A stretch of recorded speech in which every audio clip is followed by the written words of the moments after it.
Store, Canada. I understand we're recording. We are. This is lovely. Aren't you going to ask me about my shirt? I am, but first, hello, and welcome to another edition of the now weekly Terry and Ted podcast. Just want to remind you that we do one every Wednesday now. Every Wednesday morning at 7 a.m. there's a new episode like this one. Yay. Hello, Ted. How are you? I'm fine, thank you. I'm blinded by your shirt. Yeah, it's not very subtle, is it?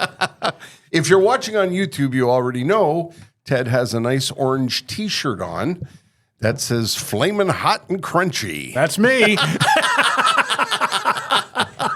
That's what the ladies say anyway. So I hear. He's flaming hot and crunchy. It's a Cheetos shirt. Yes. The crunchy part is all the dead skin. That's right. Yes. Yeah.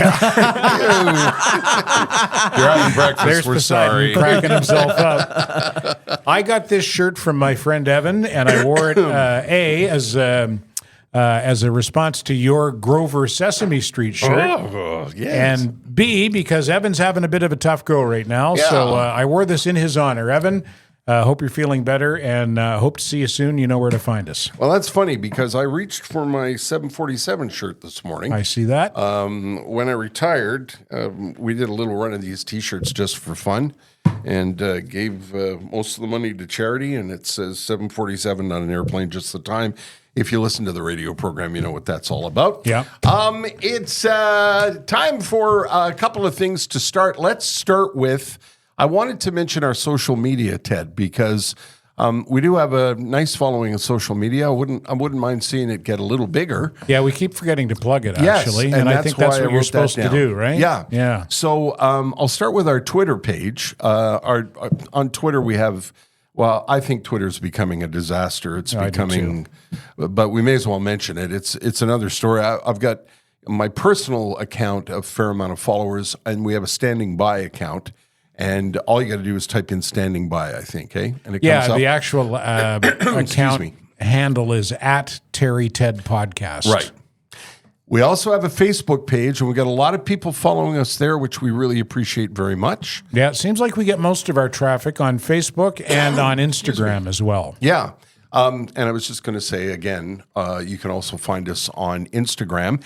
And we have an email account now where you can send your commentary or suggestions or highs and hellos. We're pleased to report that we've been getting them from all around the planet. As we pointed out in last week's episode, the podcast is not geo-blocked, so you can listen to us from anywhere in the world. And if you want to email us, standingbythepodcast@gmail.com. Standingbythepodcast altogether @gmail.com.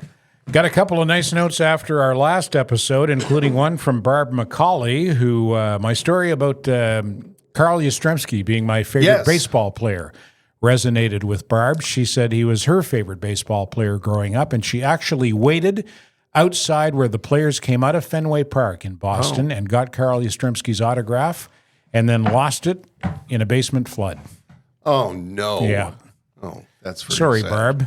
Sorry, Barb. But thank you for the note and for the kind words. And also Erica Abel said she enjoys the podcast, although she found it jarring to hear us swear. Yes. When we first started the podcast. That's part of what I like about the podcast. Doesn't pay as much, but we get to say fuck. And I like that a lot. We got over it. I think we may have got a little carried away when we first started. Yeah. We were, I don't think we're gratuitous. No, I don't think so either. We're having like a kind of conversation that you and I would have in the car. Exactly. Except Poseidon's here. There's lights on and there's microphones and here. Poseidon's very gratuitous. Yes, so he is. Yeah. Yes. That's okay. Testicles. He doesn't know what gratuitous means. One hello I want to extend is to Kim Tripp. You remember you and I had a nice meeting with that very nice young man named Aaron the other day on Zoom? Yep. Aaron is an unbelievably talented and creative guy who has a YouTube channel, does all kinds of things in marketing and design. He's really, really talented. And we had a meeting with him and my wife, Jess, who happens to be his boss at work. And Aaron and I were talking about some of the things he could do for the Standing By podcast. And his mother happened to hear about the podcast, and now we have a fan. Oh, nice. His mother, Kim Tripp, who lives in Port Coquitlam out in BC. Kim is now a regular downloader of the podcast. So thank you, Kim. We appreciate that. And thanks to you, Aaron. Our Montreal podcast is resonating with someone in BC. Yes. That's nice. Yeah, I thought that was very lovely. And I wanted to mention this because I saw it on Twitter yesterday. It was a tweet from the God account. The tweet of God? Yes. Yeah. He was dormant for a while. Well, he's back. Yeah, he went off the radar for a while. What do you have to say? The tweet was, I genuinely don't remember making you all this stupid. I saw that one. And I thought that was a good place to say, we have forgotten to say thank you to our good pals at UPS. We get carried away with the mail and the social media and whatnot. Well, they're very patient at the UPS store. Yeah. Yes. David Drucker is the president and CEO of the UPS Store Canada and a good friend of ours and a consistent supporter of the podcast and agreed to be our title sponsor for, I think it's the third season now running. Yes. That the UPS Store Canada is our title sponsor. You've used their services much more than I have. I have. Because I've pretty much stayed put, but you've been moving all around. Always one step ahead of the law, eh? That's right. I'm on the run. Are you on the run? Call the UPS store. Well, they could help you if you were on the run. Yeah. They could forward your mail and give you a new mailbox address. And, well, I guess if you're on the run, you don't want a new passport picture. So. No, I guess not. No. And probably David doesn't want us turning him into an aider and abetter of your underhanded activities. But, for example, when I was, excuse me, I don't know if you know, but it's quite an endeavor to move across the country. It's quite an endeavor to move across the street. That's true. And when we were moving across the country, we left it to the professionals. We hired a moving company. But when all was said and done, no matter how much planning you do, you get to a point where you go, damn, we need another bunch of boxes. And there was a UPS store just down the road from us in Langley. And I would go there when I needed something that was very fragile to be packed. They would take the packing peanuts and they've got bubble wrap and all of the stuff that you need. So if you have something fragile that you need to send across the country, they can handle that. If you're looking for envelopes because you're running a small business out of home, they can handle that. If you've got too much stuff that is arriving to your house, they can accept your shipping. They can take care of your shipping. They really are great problem solvers if you're a small business owner, and they're a problem solver if you just need to get something on the way to Toronto, or you've got somebody in Halifax you need to get a package to. I think everybody knows the UPS store are the best at that, and they're everywhere. There are over 400 locations, and I like when we talk about the UPS Store Canada, trying to think up some of the towns across the country where I know you can find one. I've been in their stores in Winnipeg. I've been in their stores in Vancouver, in Langley, in Burnaby, have I been in one? I've been in one in Calgary. I haven't been to the ones in Saskatchewan, and I haven't been to too many of them in Ontario, but over 400 locations. They're everywhere. I'll bet you can find one in Fredericton. Probably can. Fredericton, Moncton. Yep. Sussex. All you should do if you're listening to this and thinking, hey, I got to go find out what's going on, go to their website because they've got really great business blog, and you'll be able to find the location nearest you. And here in Montreal, there's one right near Ted. There is. There's one on Sources in DDO. There's one on St. Charles in Kirkland. And there are a couple just off island, just west of the island of Montreal, on Donkey Shot in Ile Perrot, and in the Walmart in Vaudreuil. UPSstore.ca. Thank you, David. So one of the topics that I wanted to mention today was the intersection of death. Oh, no. So I was flipping through social media the other day, and this is a little bit of a trigger warning. It's a little bit of a rant from me with an explanation. I lived on St. Catherine Street in Westmount for a bunch of years. So I was just up the hill from the corner of Descaries and de Maisonneuve. Now, Descaries and de Maisonneuve in NDG is an odd intersection, but it's in a city where you will find many intersections and many crosswalks. It's the one by the Vendôme Metro? It is. It's the one down the hall where you got to go up the hill to the Super Hospital or up the hill to the Vendôme Metro, and it is. It's a bit odd the way it's designed.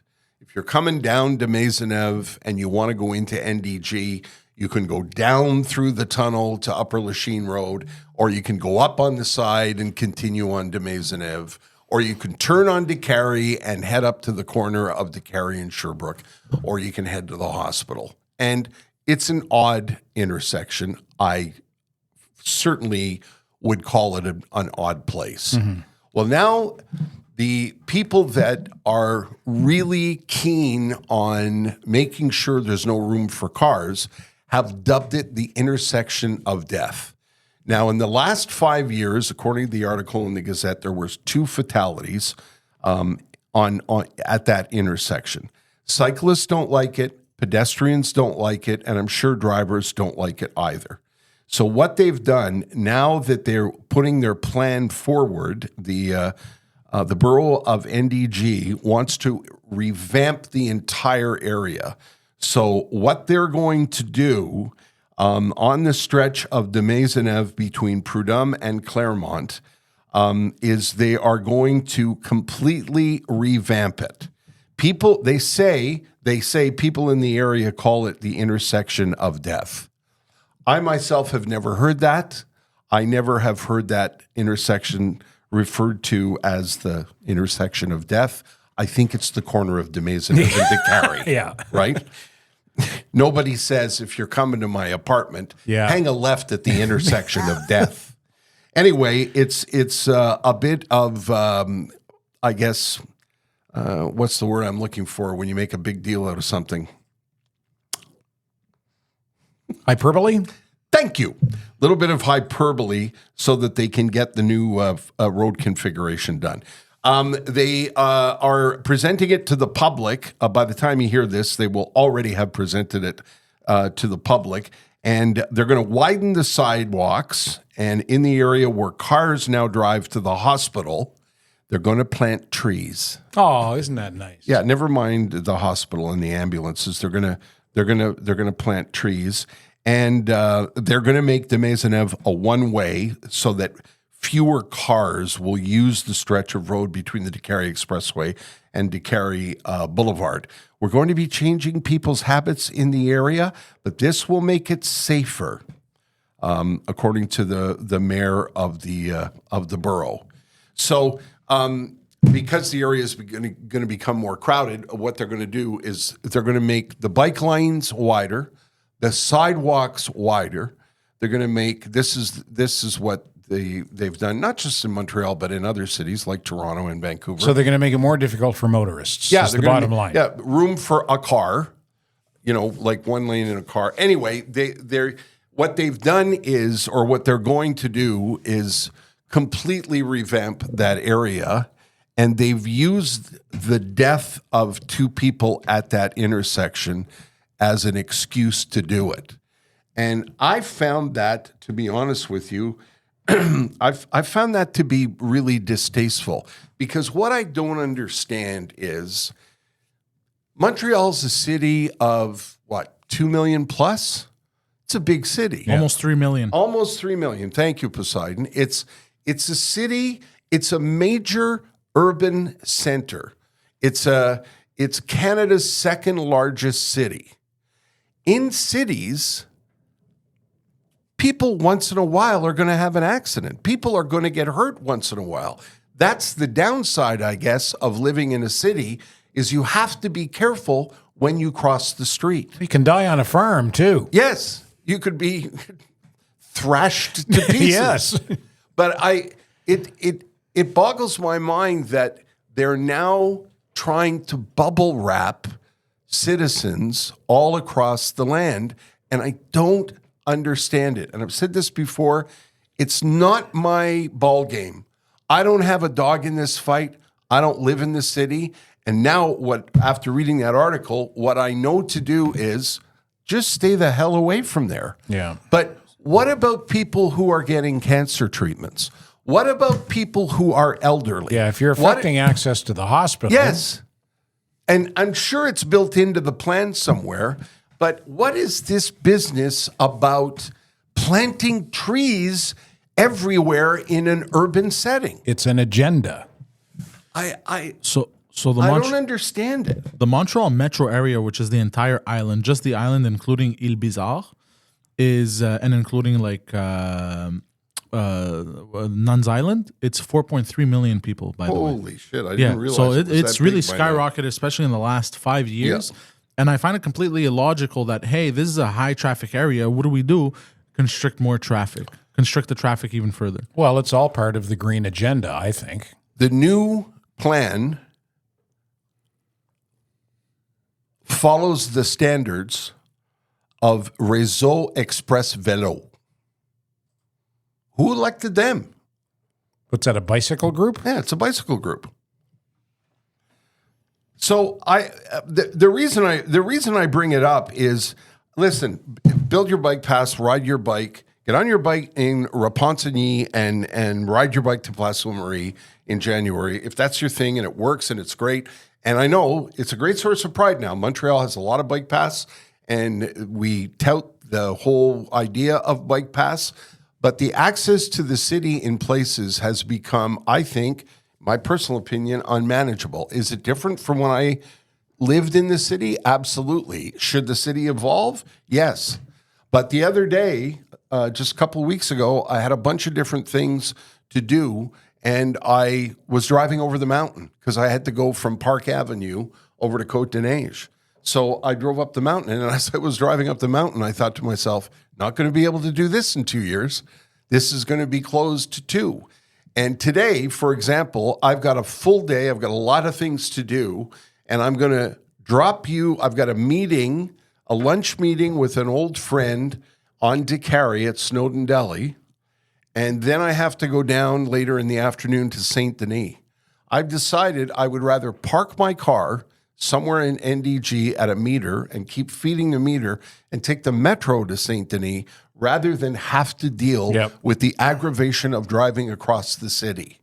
And I get it. There's pipes that have to be dug up, and there's, they've got to restructure things, and you've got to keep changing things. But this kind of thing of reducing roads to the width so only one car can fit, so you don't have, quote, an intersection of death, I find that to be a little bit of an overreaction, and I don't understand why they're not keeping other parts of what makes big cities sing in mind.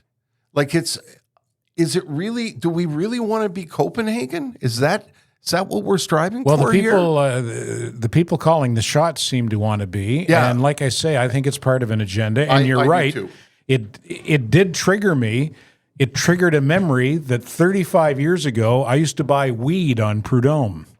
There used to be a ground floor apartment in a building on Prud'homme where you'd go in and there'd be 4 Jamaican guys there and they'd sell you a dime bag for $10. And I specifically remember one night going in and going, "How are you?" And they went like this. Didn't want to chit chat. No, they were not chatty. Get out of here, whitey. Yeah. Here's your $10. Here's your dime bag. See you later. Yeah. Anyway, that's my little rant of the day. One of the things that I've never understood, and I think a friend of mine said to me, part of the problem is nobody votes in municipal elections because I don't ever. So you get what you don't vote for, I guess. Yeah. I don't recall, and somebody correct me if I'm wrong. I don't recall anybody running on the platform of changing the face of the city and putting cobblestones on St. Catherine Street. Well, I don't pay close attention to municipal politics, but I would guess that Valerie Plante must have run on that kind of a platform. No, it's no secret what her agenda is it? No, that's the thing. I think it kind of was. Oh, yeah? I don't remember, I remember her saying that there's going to be, we're going to have to do more for access to bikes and whatnot. But I don't remember anybody saying, after we dig up the the pipes, which they have to do, and I understand, were going to change the face of the downtown area. And I'm not anti-bike path. I'm really not. I don't want to ride on them, but I get it. I think it's a great thing. And I'm not a climate denier. I understand that. I love the Quartier des Spectacles. I think that was a great idea. There's a lot of traffic was changed in that area. And during the summer, it's just a fantastic place to be. But things like this where you call intersections, the intersection of death, and it's anecdotal because I haven't seen any studies, and I don't know if anybody has seen any studies, but the people that I know in NDG are really unhappy with the direction change of, is it Prud'homme? I don't know. You want to buy some weed? No, it's not. It's not Prud'homme. But anyway, there was a major street in NDG. Prud'homme was one way south back when I was buying weed. I don't think I've been on that street since 1990. Yeah, it's not Prud'homme. It's because I'm ranting and raving. It's escaping me now. But they changed it from two-way to one-way so they could increase a bike path and connect a bike path. Took 400 parking spots away, and have not troubled or inconvenienced places like St. Monica's Church and drop-offs for day schools and whatnot. They've made trouble, that it's become a bit of a problem for people that live in that area. I'm sure there's people listening to this who say, I love the bike path. I'm glad that they changed the street, but there's a lot of areas that are not crazy about it. So anyway, I just thought Terrebonne, that's what I was thinking of. Okay. They changed the direction of Terrebonne. That's my... Are you done ranting? But don't you think if you live in a city, you should have to put up with city things? Of course you should. But when the people who are running the city have an agenda that they're bound and determined to push through, then these are the things that happen. Let me correct myself. Valerie Plante. I said Valerie Plant. Okay. Valerie Plante. And let me use that as a segue.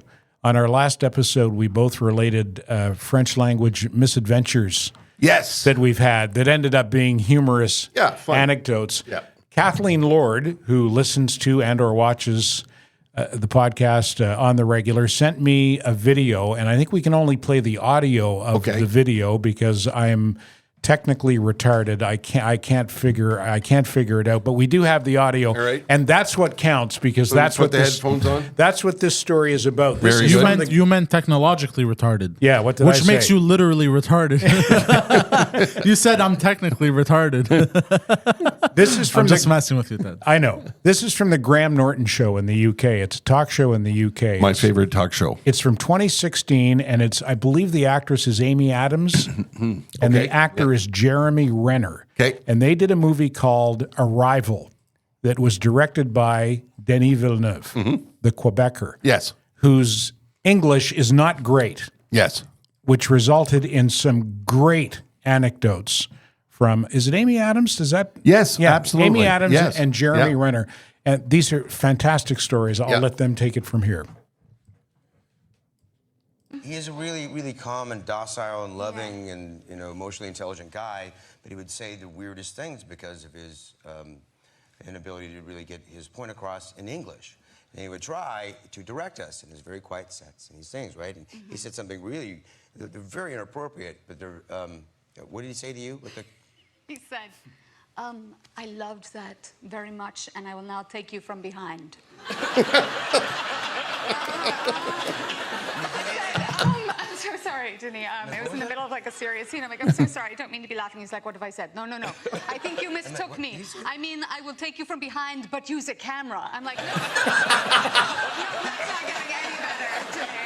I don't know what he's meaning by it. Luckily, he's like, whole... Amy, I'm going to come very close here and do focus. He says fuck us instead of focus. Bradford, fuck us. Bradford, fuck us.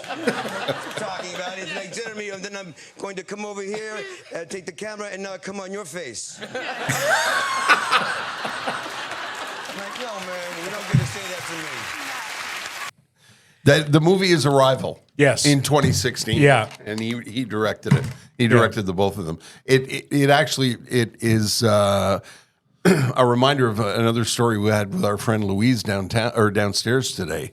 There's a lovely, lovely woman named Louise who helps us practice our French when we the parking lot attendant here at the building where we she record. comes in. When we come in, we have a chat with her, and she was telling us a story of an exchange student from her high school days from Alberta who came to Quebec to try and learn French, and was kind of flirting, I guess, with one of the boys in the group. And the girl from Alberta said, after he handed her a flower, he said, "Merci beaucoup."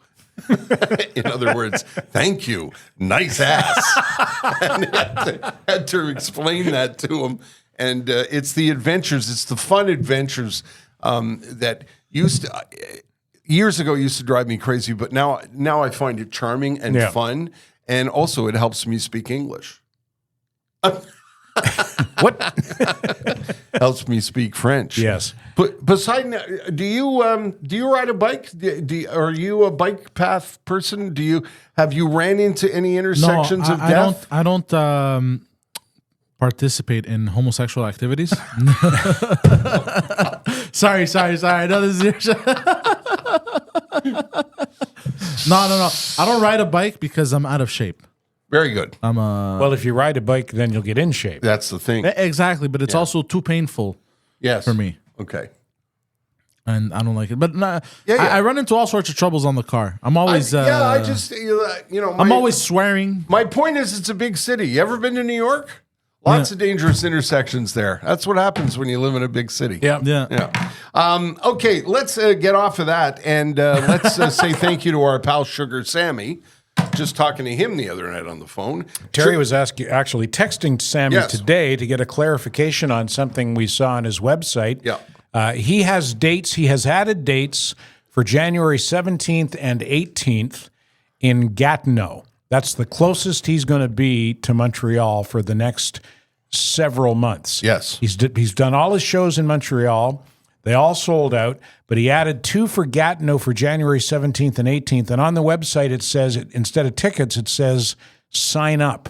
And we weren't sure what exactly that meant, so you texted Sammy and he straightened us out. Yeah, so if you go to sugarsammy.com, sign up means sign up tickets will go on soon, and priority for those tickets goes to people on the mailing list. They always, if you're on Sammy's mailing list, you'll always get access to the best tickets first. So when you see sign up, and it's a simple thing, is you just got to get on the list. It's, I'm on a million different lists with my email. You can do the same at sugarsammy.com. 2025 dates for Montreal, Gatineau, and Quebec City will go on sale in a couple of weeks. People who are signed up always get the best tickets, he says. So if you've not seen Sugar Sammy, first of all, where have you been? What are you doing? It's one of the most fun experiences you're going to have. Sugar Sammy is hilarious and fun and unique, I think is a pretty good way to describe it. He sold out all of his shows in 2023, all of his shows in 2024, and now he's getting ready for 2025. And there will be, I guess, a couple of dates for Montreal, Gatineau, and Quebec City as he heads back and forth across the country.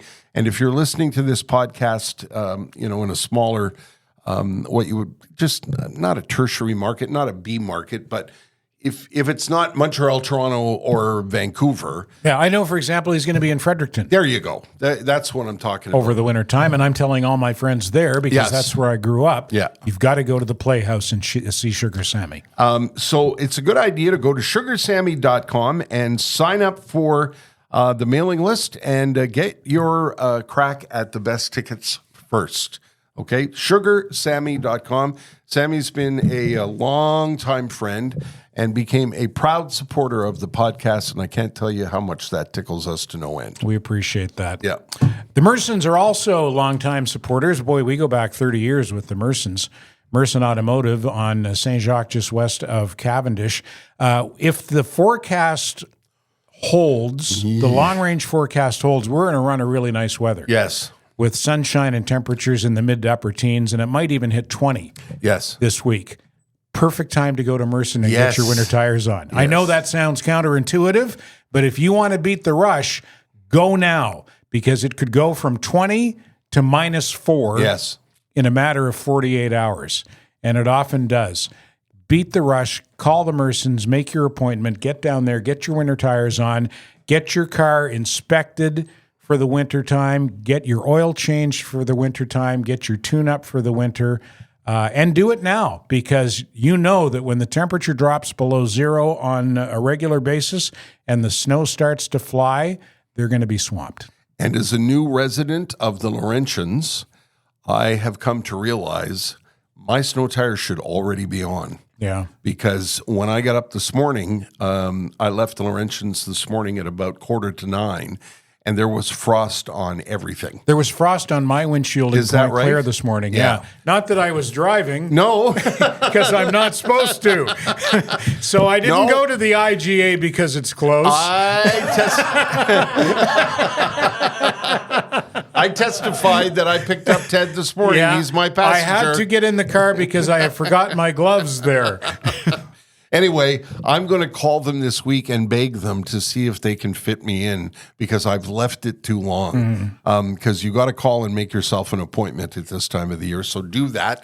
And like I said, every time we talk about the Mersons, go visit them. If you've never been, when you're driving by just past the corner of St. Jacques and Cavendish, go have a quick visit and make an appointment in person if you like. You'll see what we're talking about, how lovely these people are. Tell Celso to get a haircut if he hasn't already. Get a haircut, hippie. Hippie. I wanted to mention, Jess said, are you going to mention shrinking on the podcast? I said, yes, I am. Shrinking? Shrinking, yes. Television show on Apple TV. Okay. Now, do you know who Brett Goldstein is? I know the name. Yeah, Brett Goldstein teamed up with Buddy from Saturday Night Live and made Ted Lasso. Jason Sudeikis. Yes. Ted Lasso was, they're talking about maybe trying to do another season of it. I don't think it's going to happen, but it was one of the best television series in years. Apple TV original production? Yes. Yeah. And Brett Goldstein was the man behind that with Jason Sudeikis. And now he's teamed up with Jason Segel. Jason Segel is such a funny guy. Jason Segel and Harrison Ford and an amazing cast are in this series called Shrinking. I think I've seen ads for that on Facebook. Is that possible? For sure it's possible. Yeah, trailers? Yeah. And Harrison Ford is, you don't consider him as a comic actor, but he's so talented and his timing is so terrific.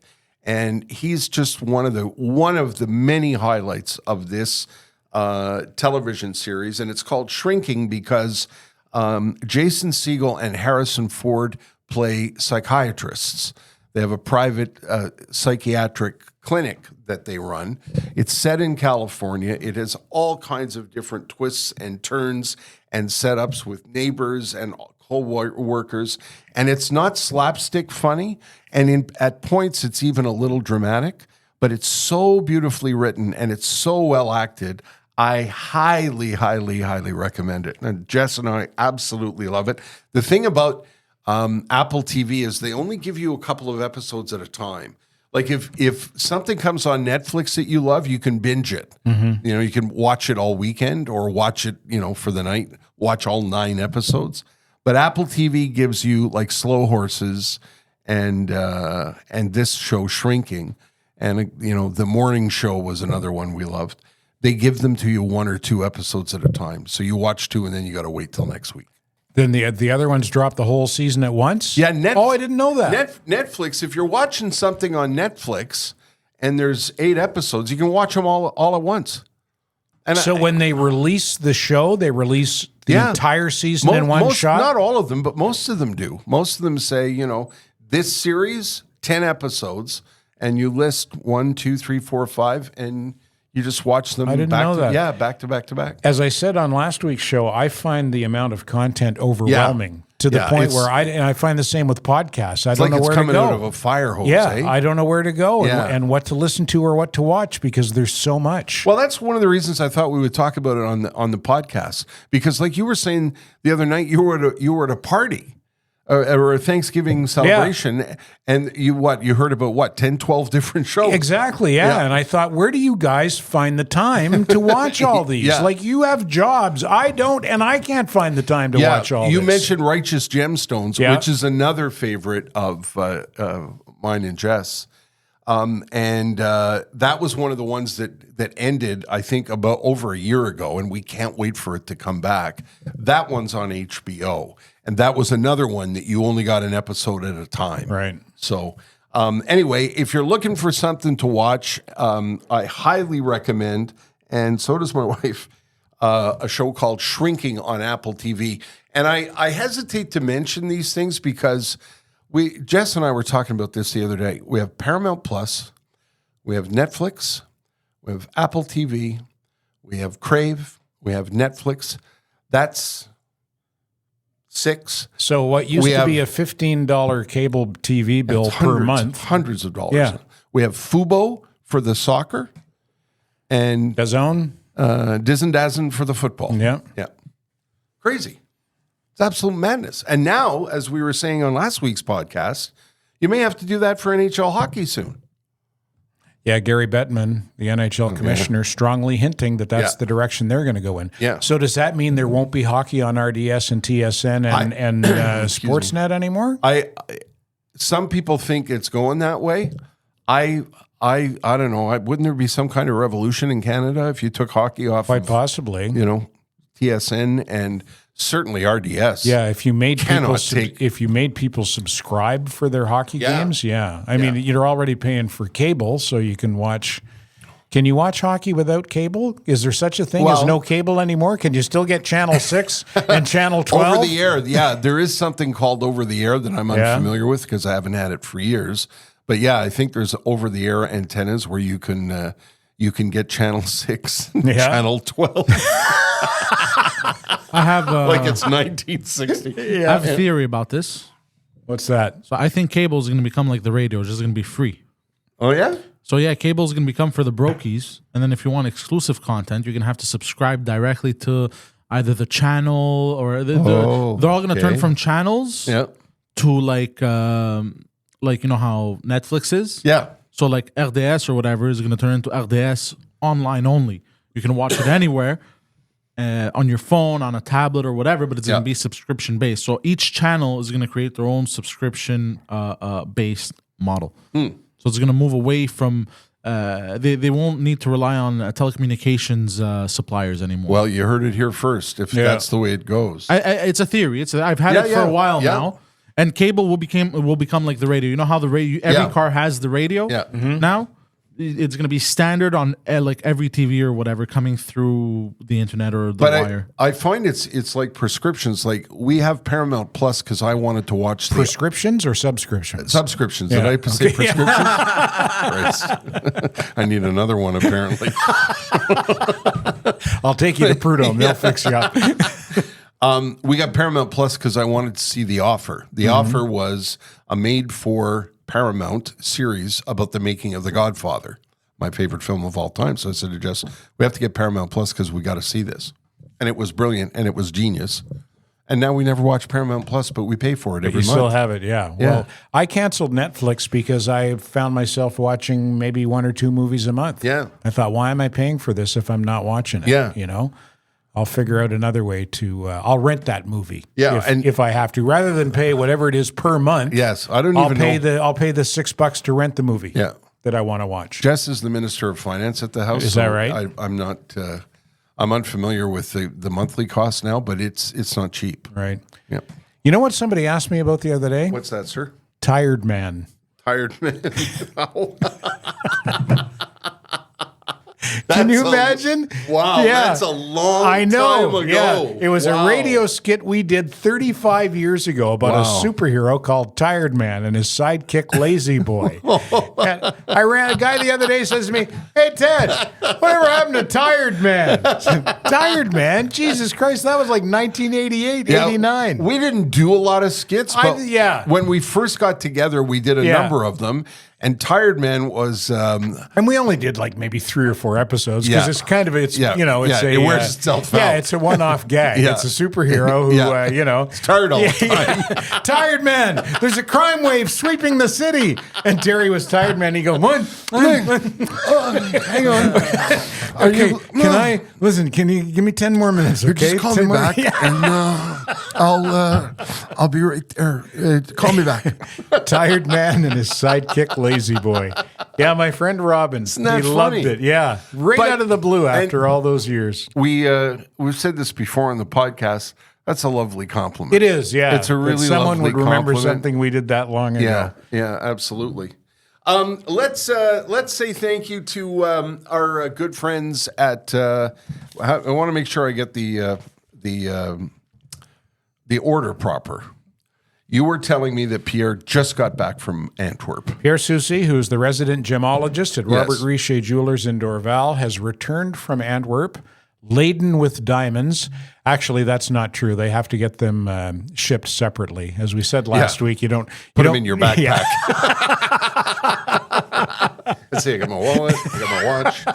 And Diamonds. diamonds. Got my hundreds of thousands of dollars worth of diamonds.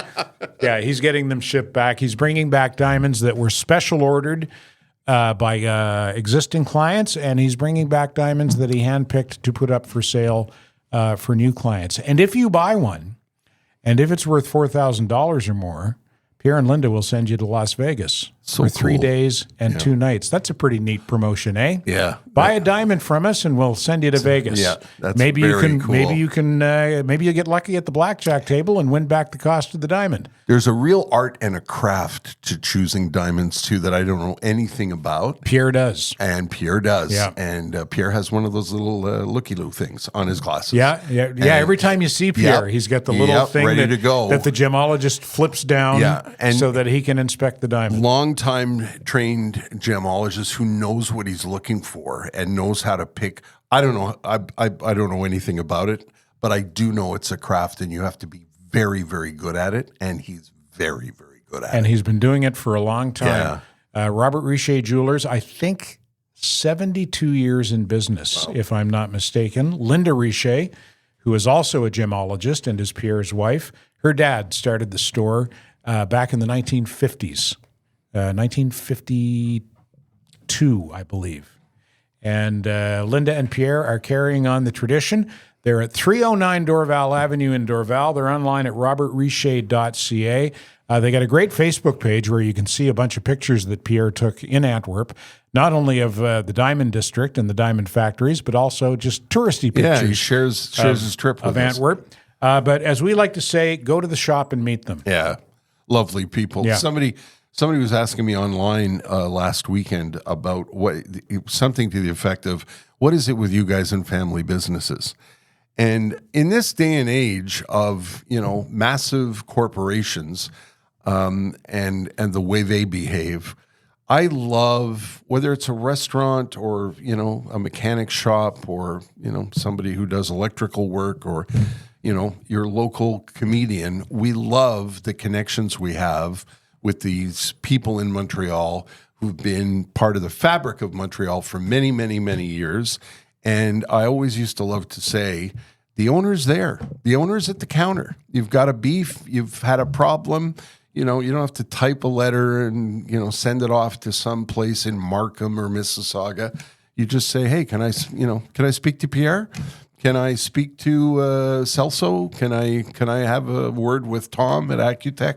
This is what we love about him, and we want to encourage family businesses, and we like speaking on their behalf because family businesses have an uphill battle. Yeah. They can't compete with hundreds of thousands of dollars of marketing from big companies, and oftentimes they do so much better work than big chains who, are factory-like and get you in and out. Yeah.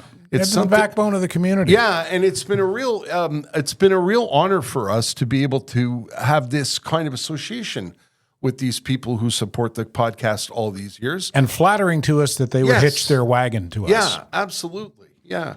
And I'm going to tell you, we're going to tell you about Accutech here in just a moment. I wanted to mention a couple of things before we wrap up today. Don't forget the tweet sheet.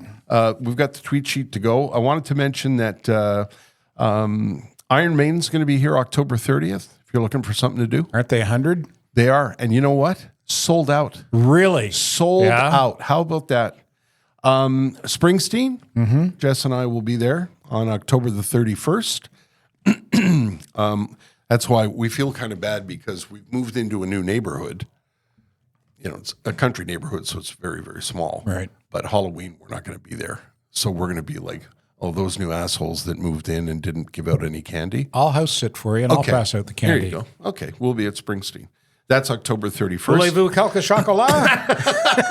Or J. Frandier. Engelbert Humperdink. No. Get this. When I was looking for, things on the concert calendar or whatever, I thought, Engelbert Humperdink, he's got to be 90. He must be 90. Anyway, I don't know how old he is. Not one, but 2 nights at Place des Arts. Wow. October 31st and November 1st at Place des Arts. 2 nights, Engelbert Humperdink. Good old Arnold Dorsey. That's his real name, yeah. I sure hope it's not like Frankie Valli. Have you seen this thing online? Yeah. Oh, my God. Yeah. Somebody needs to put that to a stop. Yeah. Frankie Valli is literally, I'm being cruel, but it's almost like they put him on a dolly and wheel him out. It's a stain on the legacy. It is. And shame on his family for letting it to continue. Yeah. Because Frankie Valli is almost, I would say, if you see it on video, almost immobile and can barely move his lips to lip sync because that's what he's doing. Yeah. And it's really, really sad. Yeah, it's not, and it's, I hope. I assume it's not necessary. Maybe it is necessary, and maybe that's why they're doing it. Maybe he mismanaged his fortune, and he's plain old greed, got to make more. You think so? Eh? Yeah, I have no cause, I've got no evidence that Engelbert can't still do it. Yeah, because I don't go to Engelbert Humperdink concerts, mostly because I can't say it. They didn't ask you to introduce him? No. Ladies and gentlemen, Engelbert Humperdink. It's part of my nightmare when I introduce Roger Hodgson. I've been, lucky enough to have a bit of a friendship with Roger Hodgson, and he's asked me to introduce him a couple of times. And I always have the nightmare the night before that I'm going to go, ladies and gentlemen, Roger Hodgson.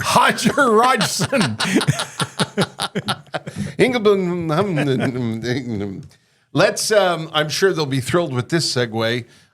Say hi to our friends at Accutech Electric. We were just talking about family businesses when we chatted with Tom and Trish all those months ago. We found out the first thing they told us, and I was interested in their company right away, is Tom said, my dad started this company in 1995. Mm-hmm. And now Tom is the second-generation master electrician running the company, amateur Greek philosopher as well. Yeah. When we spoke to Tom on the phone, he was quoting Plato. Yep. It was interesting. Yeah. He's a very chill guy, and I think you have to be if you're going to get into that line of work. You want to be focused. Yeah. And you want to be calm. And you want to know what you're doing. Yeah. And that's what they do at Accutech Electric. We've said this before. If you're doing electric work at the house and you're counting on Uncle Ralph to come over and do it, I guess that's an okay idea if you just want to put in a dining room light. But if you've got problems or you've bought a home and the wiring is questionable, or there's a funny smell coming from the fuse box. Yeah, you don't want Uncle Ralph looking at that. Yeah. Or you plug in the toaster. Ralph, no. You plug in the toaster and the washing machine stops. Those kinds of things. This is where you want to make sure professionals are looking after you, and that's what they've been doing since 1995 at Accutech. And Also, if you've completely redone a house, Ted and I were talking about this the other day. We've noticed on the West Island, Point Clare, Beaconsfield, people buy these old homes built in the late 50s, early 60s, and they tear them down and start over. Yep. Accutech can do that from the ground up. Yep. If you bought a business and you need new lighting for the business, they can do that too. And at this time of the year, generators. That's a big deal. Generac is the company they work with. And generators are something that it's like a bridge for when the power goes out. We just bought one because we live in you got one? Yeah, Okay.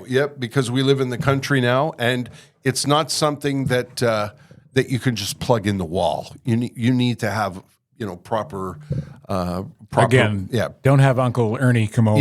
Yeah, or Uncle Ralph. Yeah. Accutech Electric. It's accutech.ca. ACUTECH. Terrific people who do great work. Accutech Electric. You want to do the tweet sheet and get out of here? I do. All right. Poseidon loves him the tweet sheet. I love the tweet sheet. Yeah. All righty. Uno momento, per favor. 3 of the funnier tweets that I came across this past week. Some of them are new, some of them are old, some of them are blue, some of them are This is borrowed. Yeah. Well, they're all borrowed, aren't they? They're this all is the borrowed, first yeah. one. Yeah, this is from @BobJanky, a favorite follow of mine. Some people will say a hearse won't do 105 miles an hour, but I'm here to tell you it will. That's a great visual. It sure is. Hang on back there. What the? Was that a hearse? From @KatieDeal99. Every year on my birthday, my daughter asks me how old I am and then cries and tells me she doesn't want me to die. So that's a fun tradition. Poor little girl. And this is a meme, actually, from a great account called @LibertyCappy. First woman in space. Houston, we have a problem. What's the problem? Never mind. What's wrong? Nothing. Please tell us I'm fine. That's very 1970. Yeah. It's very funny, though. It's very true as Yes. well. In my experience, yes. at least. The tweet sheet. Ted used to do that on the radio before they fired him. Yep. Those are the days. Those I are wonder the days. why. Income, security. I miss those days. Don't miss getting up early, though. No, and somebody asked me about that the other day. I think you and I were talking about it because I said, like, you're very good with me. You texted poor Zach at 3:45 in the morning. I woke up at 3:45 this morning, and I was on Twitter, and I found something funny. Texted my friend Zach. He says to me, he calls me up today, and I called him. Yeah. He said, "Okay, Sled, new rule: no texting me in the middle of the night." 3:45, cripes. Yeah. Jesus. Do you just wake up automatically? Yeah. Really? Eh? Yeah. Not because I've conquered it. Well, not this morning. I think I had too much on my mind. This morning I woke up at 6 and I didn't want to wake up Jess, so I snuck out of the room. And you're good because you usually don't contact me before 8. Because I know you're not going to be up. Yeah, usually. Or if you are up, Yeah. you're having breakfast or getting yourself organized. 35 years of getting up at 4 a.m., probably more than 35 years at 4 a.m. I can't believe the joy of being able to sleep until like 7:45. Yeah. I just think it's the greatest. It is. Yeah. That's it for this episode, I think, Ted. I think it is. How did we do, Poseidon? I don't know. I think What are you you did. asking me I for? think you guys did good. Excuse me. It Thank was you. a short and sweet one, a little Okay. shorter, but That's all right. But much sweeter. Just like Listen, when we're out of stuff, that's it. When Yeah. we're out of stuff to say, we're not going to hang around and sing songs. No, sir. We could do some Engelbert Humperdink We for you. could, yeah. Les bicyclettes. That was an old CFQR 92.5 standard. They're the beat today. Yeah. Who was But- the guy who used to do Gordon? Gordon. Courtney. Yes, the Yeah. ballroom guy? Yeah. He was a legend, that Yeah, guy. yeah. He did that for 1,000 years. Yeah, our friend Blair Bartram did a great imitation Yeah. of Gordon Courtney, the happiest man alive. Yes. Isn't that what he called Yeah, himself? absolutely. Blair did a thing where Gordon had an almost empty cocktail glass. The happiest man alive. Could be a little happier over here if you don't mind. happy. One more time, a thank you to our podfathers. The Pantelis Comedy Network hosts this podcast. We're thrilled with that. You can find other podcasts on this. All kinds of other podcasts, Yep. including The Intellectuals with Yep. Poseidon. Oh, yes. Yes. Yeah, Two Drink Minimum with Pantelis and Mike Ward and Poseidon. And is Chris Yes. still on Two Drink Minimum? Chris, why am I gapping on his last name? He's like 10 times more He's, famous. we he's like do the a lot of chef gapping in there. here. He's like the chef, but the wizard version of it. Chris Okay. Ramsey. Chris yes, Ramsey. Chris Okay. Ramsey, yeah. Yes. He's been a guest on this Yes, podcast. that's right. And we also want to remind you our email address is standingbythepodcast@gmail.com. And as we've said a couple of times since the new season started, Ted checks it every day. And I check it every day or so. Because I wake up in the middle of the night and I got nothing else to do. Right. Because he's not working. So may as well read the email. And we've got, and I'm retired. So we got nothing to do. Send us a note. Would you? Yeah. And please follow and Yes. or like and or subscribe on our social media channels. We're on Facebook, Twitter, and, well, X as it's now known, and Instagram. Yeah. And no, we're not on TikTok because it's embarrassing. I think it's embarrassing for us to be on TikTok doing dances, don't you think? Yeah. We're too old for Hey, TikTok. Poseidon, would you agree with that? I We shouldn't be disagree. on TikTok, eh? TikTok has evolved. Yeah, oh, really? Yes. Okay. It's no longer dances. Okay. All right. Well, I know because I watch TikTok every day, but I don't think Ted and I could be entertaining on TikTok. I think if you have some funny clips, you could put them on. It Okay. would be Yeah. nice. All right. We'll I have a different opinion. We'll sorry. get the young people to help us with that. we'll have a meeting. Yeah. That's what we'll do. Thanks for listening to the podcast. Remember, we're weekly now, and thanks to Poseidon for producing this week. We'll see you next week. Standing by, the Terry and Ted podcast has been brought to you by the UPS Store Canada, delivering more for small businesses in Canada.